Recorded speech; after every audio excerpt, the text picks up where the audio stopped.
Hello everyone, once again after really a very long time. I exactly don't remember when was the last time when I uploaded a video. However, as far as I can recall, my last video was about section 203 CRPC, dismissal of complaint. When the informant or the complainant, he or she fails to get the FIR registered through the police station or the superintendent of the police. Both the places the person went, but the FIR was not registered. Now the person comes to the court. Okay. जब police के यहाँ से वो हार गया और फिर वो एसएसपी के यहाँ गए, वहाँ भी जो है उनकी सुनवाई नहीं हुई, कोई एफआईआर जो है दर्ज नहीं की गई, इन्वेस्टिगेशन शुरू नहीं हुआ। अब इन्फॉर्मेंट जो है वो कोर्ट को अप्रोच करते हैं। Okay, section 190 sub section 1 clause A में प्लेंट दाखिल करता है इन्फॉर्मेंट। ओके, अदालत में आप अपनी शिकायत को दाखिल करते हैं रीज़न्स देकर कि हम तो पुलिस स्टेशन गए, वहाँ पर भी हमारी सुनवाई नहीं हुई, हम जो है एसएसपी के यहाँ गए, वहाँ भी जो है सुनवाई नहीं हुई, वहाँ पर भी एफआईआर का आदेश नहीं हुआ। अब आप जो है एफआईआर का आदेश करें, इन्वेस्टिगेशन का आदेश करें। तो अगर मैजिस्ट्रेट, ये बात मैं पहले कर चुका हूँ, बस थोड़ा सा जो है मैं खुद भी रिकॉल कर रहा हूँ और रिवाइज भी जो एक तरह से हो जाएगा इसमें। अगर मैजिस्ट्रेट जो है संज्ञान ले लेते हैं, if the magistrate takes cognizance upon the complaint, then the magistrate comes to section 200। Okay, examination of complainant वहाँ पर मैजिस्ट्रेट करते हैं। संज्ञान लेने के बाद धारा 200 में आते हैं। Okay, CrPC examination of complainant होता है वहाँ पर, and the witnesses okay upon N oath, शपथ पर जो है उनका एग्जामिनेशन करते हैं मैजिस्ट्रेट। ये तब होता है जब कॉग्निजेंस ले लेते हैं। अगर कॉग्निजेंस नहीं लिए, okay, if the magistrate has not taken cognizance upon the complaint, तो वहाँ पर अगर कॉग्निजेबल ऑफेंस है तो सेक्शन 156 सब सेक्शन 3 वहाँ पर जो है मैजिस्ट्रेट एफआईआर का आदेश करते हैं। बेसिकली वहाँ पर बात इन्वेस्टिगेशन की हो रही है, वहाँ पर इन्वेस्टिगेशन का जो है ऑर्डर एक मैजिस्ट्रेट करते हैं। लेकिन ये सुप्रीम कोर्ट का केस है जिसके बारे में पहले मैं बता चुका हूँ। इन्वेस्टिगेशन तब ना शुरू होगी जब एफआईआर दर्ज होगी। तो चाहे एक्सप्रेसली मैजिस्ट्रेट ये लिखें या ना लिखें ऑर्डर में कि एफआईआर दर्ज कीजिए, पुलिस को एफआईआर दर्ज करनी है। मैजिस्ट्रेट ने बस इन्वेस्टिगेशन का आदेश दे दिया सेक्शन 156 सब सेक्शन 3 में, कॉग्नाइजेबल केसेस के मामले में। अब वहाँ पर अगर पुलिस वाले कहें कि एफआईआर का आदेश कहाँ है, नहीं, सुप्रीम कोर्ट ने क्लियर बोला है कि वहाँ पर एक्सप्रेसली आप एफआईआर का आदेश किए हों चाहे ना किए हों, पुलिस को एफआईआर दर्ज करनी है। ओके, तो इसीलिए जो है जब मैजिस्ट्रेट संज्ञान नहीं लेते हैं तो आमतौर पे जो है नॉर्मल प्रैक्टिस की ज़बान में धारा 156(3) के तहत जो है एक प्रार्थना पत्र दिया जाता है कि आप फला जो है धारा के तहत एफआईआर का आदेश करें। तो मैजिस्ट्रेट जो है ये आदेश करते हैं कि आप एफआईआर करें। अब चूँकि संज्ञेय अपराध है, कॉग्निजेबल केस का मामला है, तो यहाँ पर एफआईआर दर्ज होते ही पुलिस को ये पावर है कि बिना ऑर्डर के इन्वेस्टिगेशन शुरू कर सकती है और यहाँ तक कि बिना वारंट के अरेस्ट भी कर सकती है। ओके, तो ये तो बात हो गई जब मैजिस्ट्रेट संज्ञान नहीं लेते हैं कॉग्नाइजेबल केसेस में। और अगर नॉन कॉग्नाइजेबल केस है, असंज्ञेय अपराध है, तो विवेचना का आदेश करते हैं magistrate under section 155 sub section 2, जिसके बारे में बहुत पहले हम कुछ बातें कर चुके हैं। ओके, तो ये तो हो गया जब आप संज्ञान नहीं ले रहे हैं। संज्ञान ले लिए तो धारा 200 में आए, फिर उसके बाद जो है 202 है, फिर 203 डिसमिसल ऑफ कंप्लेंट है। अब कंप्लेंट डिसमिस अगर नहीं हुई, ओके, मान लीजिए कि मैजिस्ट्रेट ने संज्ञान ले लिया और 202 में जो है इन्वेस्टिगेशन का आदेश भी कर दिया, इंक्वायरी हो गई, इन्वेस्टिगेशन हो गई। मैजिस्ट्रेट क्या कर रहे हैं कि वो कंप्लेंट को डिसमिस नहीं कर रहे हैं। ओके, उनको लगता है कि नहीं, there are sufficient ground for proceeding. Okay, in the opinion of the magistrate taking cognizance of an offence, there is sufficient ground for proceeding, कि मामला वाकई में जो ऐसा है कि इस पर कोई ना कोई कार्रवाई की जानी चाहिए आवश्यक, और इसमें हम आगे बढ़ सकते हैं, इंक्वायरी करा सकते हैं, ट्रायल हो सकता है इस पर। तो मैजिस्ट्रेट फिर चैप्टर नंबर 16 में आ जाते हैं, section 204 issue of process. Basically आज का वीडियो जो इसी के बारे में है। 204 सीआरपीसी में आकर मैजिस्ट्रेट जो है वो प्रोसेस इशू करते हैं। ओके, उन्होंने संज्ञान लिया, कंप्लेनेंट को एग्जामिन किया, विटनेसेस को एग्जामिन किया, उसके बाद इन्वेस्टिगेशन कराया। तो संज्ञान ले लिए हैं और मामला वाकई में लेने लायक है, सफिशिएंट ग्राउंड फॉर प्रोसीडिंग है, बहुत सारी वजह बन रही जिसमें कि जो है मामले को आगे बढ़ाया जा सकता है, इंक्वायरी की जा सकती है, ट्रायल हो सकता है बेसिकली इस पर्टिकुलर मामले का। तो यहाँ पर मैजिस्ट्रेट सेक्शन 204 में आकर प्रोसेस इशू करते हैं। Okay, sub section 1 of section 204, if in the opinion of a magistrate taking cognizance of an offence there is sufficient ground for proceeding and the case appears to be a summons case, he shall issue his summons for the attendance of the accused. Summons case है तो समन जो है वो issue कर देंगे। A warrant case, if it is a warrant case then he may issue a warrant, or if he thinks fit a summons for causing the accused to be brought or to appear at a certain time before such magistrate, or if he has no jurisdiction some other magistrate having jurisdiction. Okay, तो अगर summons के तो समन issue कर देंगे। Warrant case है तो यहाँ पर क्या है कि मैजिस्ट्रेट के पास डिस्क्रिशन है। In warrant case he has discretion to issue either a warrant और a summon. Okay, warrant case में दोनों में से कोई भी जो है वो जारी कर सकते हैं, चाहे तो समन जारी कर दें चाहे तो वारंट जारी कर दें। Okay, even in summons case he may issue a warrant after recording his special reasons for doing so under section 87. Summons case में भी मैजिस्ट्रेट वारंट जारी कर सकते हैं एक्सेप्शनल सर्कमस्टांसेस में। अगर उनको लगता है कि देयर आर सफिशिएंट रीजंस तो फिर उनको लिखित में वो रीजंस जो है दर्ज करने होंगे। Okay, he has to record his special reasons before he issues a warrant in summons case. Summons case में वारंट इशू हो सकता है, लेकिन अगर समन केस में magistrate is going to issue a warrant तो वहाँ पर उनको अपने रीजंस रिकॉर्ड करने होते हैं एज पर सेक्शन 87। सेक्शन 87 भी थोड़ा सा देख लेते हैं इन शॉर्ट। उसकी हेडिंग है issue of warrant in lieu of और in addition to summons. Okay, summon case है, ठीक है। अब यहाँ पर वारंट इशू करने की ज़रूरत पड़ गई। कब ज़रूरत पड़ी ये भी यहाँ पर लिखा हुआ है, वो रीजंस रिकॉर्ड करेंगे। और समन केस में वारंट कब इशू करेंगे सेक्शन 87 में ये लिखा हुआ है। और रीज़न जो है क्लियर दिया हुआ है, the court sees reason to believe that the accused has absconded और will not obey the summon.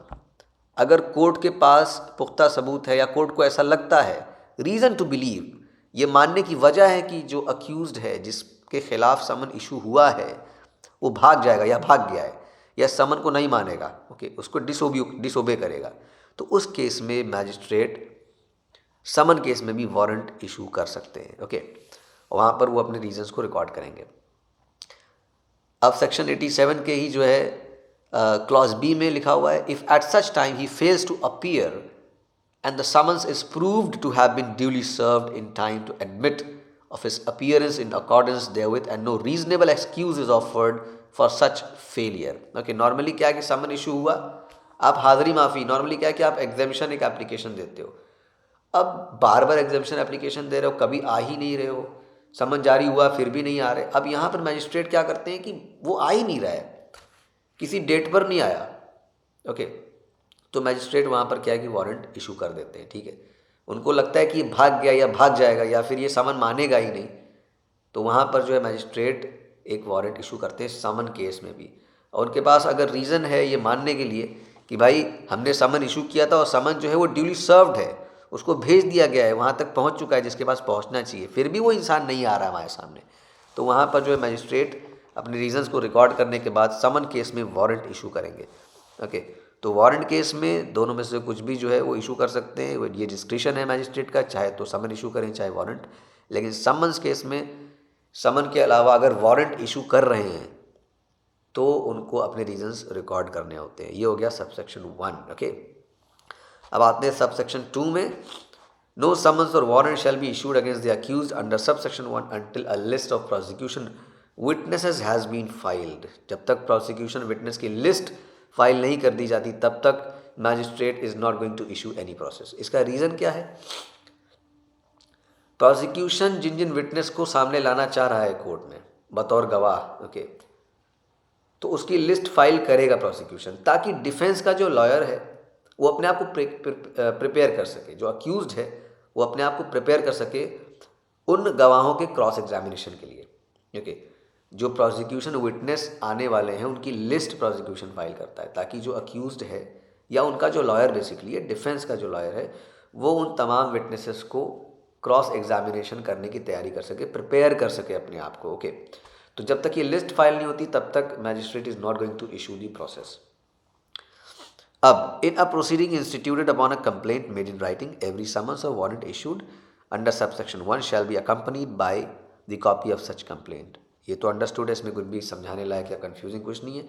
Copy of complaint जो है वो उसको भेजना होगा साथ में मैजिस्ट्रेट को, क्योंकि जब भी वो समन या वारंट इशू करेंगे तो। और अगर कोई फ़ीस है, कोर्ट फीस है, कोई भी ऐसी कोई फ़ीस जो है पेबल है, ओके, तो वो फ़ीस जो है जमा करनी होगी। जब तक वो फ़ीस जमा नहीं हो जाती तब तक जो है मैजिस्ट्रेट कोई भी प्रोसेस इशू नहीं करेंगे। और अगर रीजनेबल टाइम के अंदर वो फीस जमा नहीं होती है तो magistrate is having the power to dismiss the complaint. Okay, when by any law for the time being in force any process fees or other fees are payable, no process shall be issued until the fees has been paid, and if such fees are not paid within the reasonable time, the magistrate may dismiss the complaint.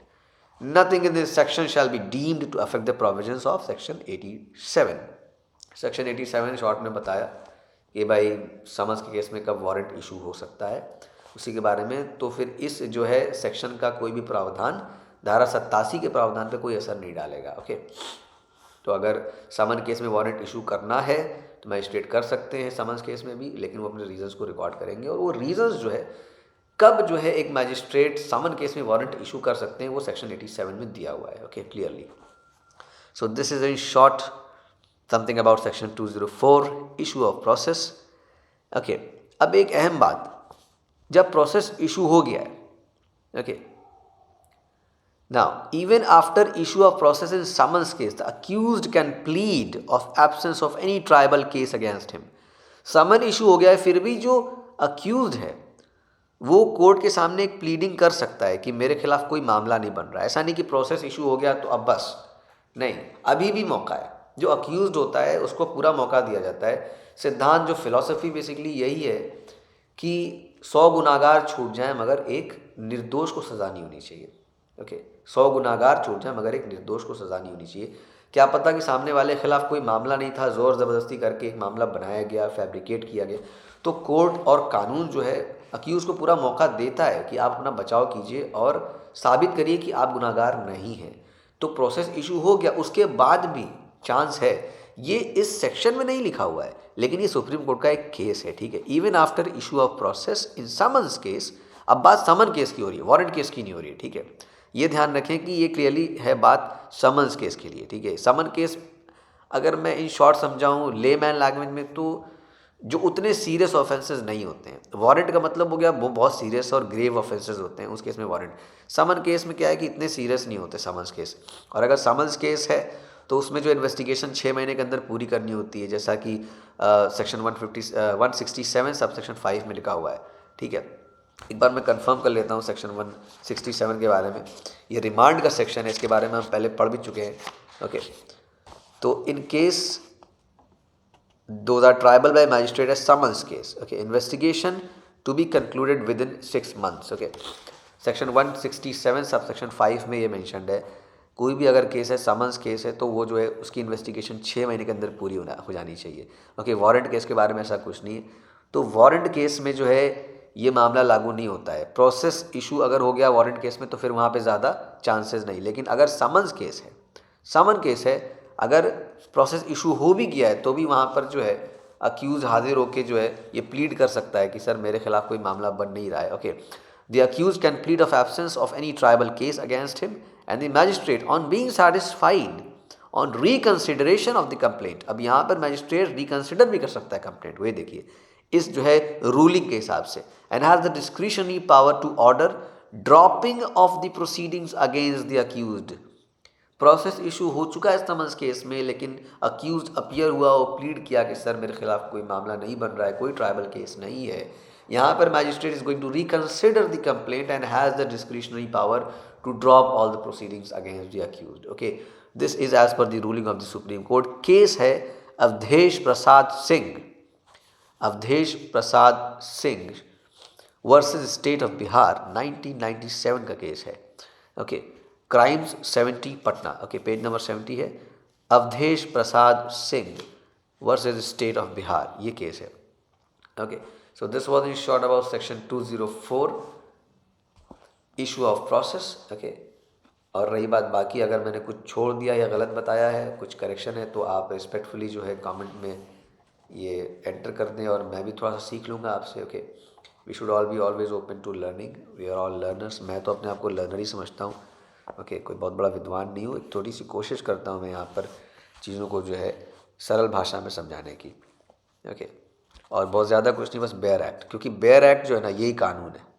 ठीक है, जो कानून का जो main source हमारे यहाँ जो law of the land है, देश का कानून, उसका सोर्स जो बेसिकली पेरेंट लॉ, कॉन्स्टिट्यूशन, बाकी फिर ये बेयर एक्ट्स, सारी की सारी जो rulings, even high court, supreme court, वो सब बेसिस बेयर एक्ट पर है। ठीक है, जो यहाँ लिखा है, बड़ी बड़ी अदालत भी देश में इसी को इंटरप्रेट करती है, पर जो लिखा है फॉलो इसी को किया जाता है। Okay, so this is very important that we go through the Bear Act and understand what is there in this particular Bear Act। ये sections, ये line, एक एक word, ये लिखा क्या है।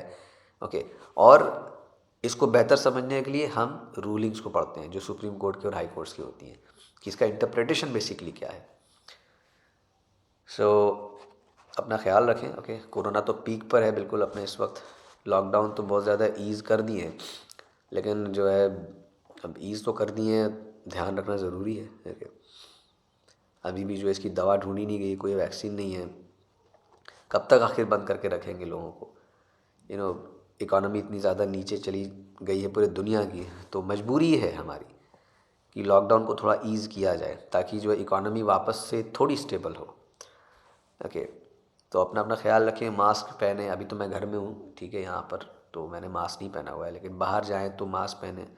और भीड़ भड़क्के वाले इलाकों से, अब ये तो सेल्फ़ रिस्पॉन्सिबिलिटी है। ओके, ये सेल्फ़ रिस्पॉन्सिबिलिटी है, इसमें जो है कोई प्रशासन, कोई सरकार ये कुछ नहीं कर सकते। गाइडलाइंस इशू कर दिए, कानून बना दिया, जुर्माना भी ठोकने लगे, जेल भी बहुत लोग गए, लेकिन ये हमारी ख़ुद की ज़िम्मेदारी है कि हम अपना ख्याल रखें।